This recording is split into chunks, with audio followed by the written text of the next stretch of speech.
कभी कभी जिंदगी हमें ऐसे मोड़ पर लाकर खड़ा कर देती है जहाँ एक छोटी सी बात, एक साधारण सी सीख हमारे पूरे अस्तित्व को झकझोर देती है। ये कहानी है श्यामू की, एक चोर जिसने अपने पिता से चोरी का हुनर तो पाया, लेकिन एक धार्मिक स्थान ने उसे इंसानियत का रास्ता दिखा दिया। कहानी की शुरुआत एक छोटे से गांव से होती है जहाँ श्यामू नाम का एक चोर रहता था। श्यामू का पिता भी एक चोर था और उसने अपनी पूरी जिंदगी चोरी करते हुए बिताई थी। जब श्यामू का पिता अपने आखिरी समय में था तो उसने अपने बेटे से एक महत्वपूर्ण बात कही। उसने कहा, बेटा, मैंने पूरी जिंदगी चोरी की, लेकिन तुम जब भी चोरी करो ध्यान रखना कि कभी भी किसी धार्मिक स्थान पर मत जाना।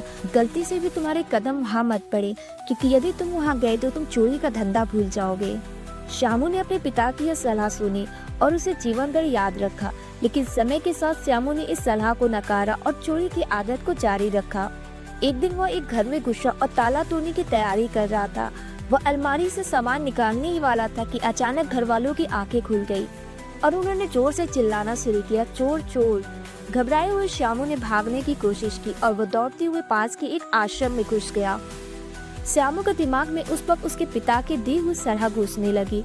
पिता ने कहा था, कभी भी धार्मिक स्थानों पर मत जाना, क्योंकि वहाँ क्या होगा तुम नहीं जान सकते। श्यामू का मन अशांत हो गया, लेकिन उसने सोचा, क्या फर्क पड़ता है, मैंने यहाँ आ ही लिया है तो क्यों नहीं यहीं रुक जाओ और थोड़ी देर शांत हो जाओ।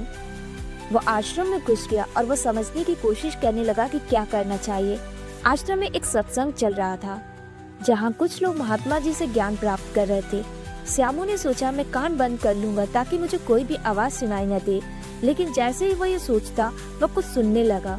महात्मा जी की आवाज उसके कानों तक पहुंचने लगी। वह कह रहे थे, देवी देवताओं की परछाई नहीं होती। ये शब्द उसके दिल में घर कर गए।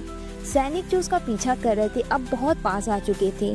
वे आश्रम तक पहुंच गए और श्यामू को पकड़ लिया। उसे राजा के पास लाया गया और राजा ने कड़ी आवाज में पूछा, क्या तुमने चोरी की है? श्यामू ने खुद को निर्दोष बताते हुए कहा, नहीं, मैंने कोई चोरी नहीं की। राजा ने उसे कारागार में भेजा, लेकिन श्यामू बार बार यही कहता रहा कि वो निर्दोष है। राजा को ये समझ में आ गया कि श्यामू को किसी तरह ये स्वीकार करना होगा कि उसने चोरी की थी।